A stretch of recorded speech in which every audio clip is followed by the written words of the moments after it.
Yaklaşmayı deneyeceğim. Simidi de bitirmek istemiyorum çünkü milli parklar gelene kadar oyalamam lazım onu. Al, al. Al.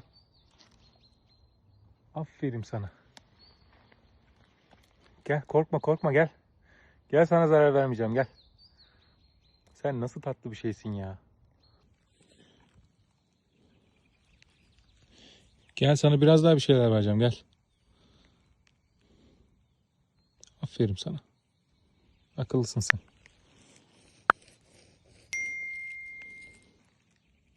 Ne oldu? Çok mu acıktın? Bak tamam, bana dokunma fazla. Oğlum ne tepki vereceğini de bilmiyorum senin. Tamam, acıktın da. Bak, ben de buraya göbek aramaya geldim, tamam mı? Ben seni teslim edeyim. Göbek aramaya devam edeyim, tamam mı? Anlaştık mı?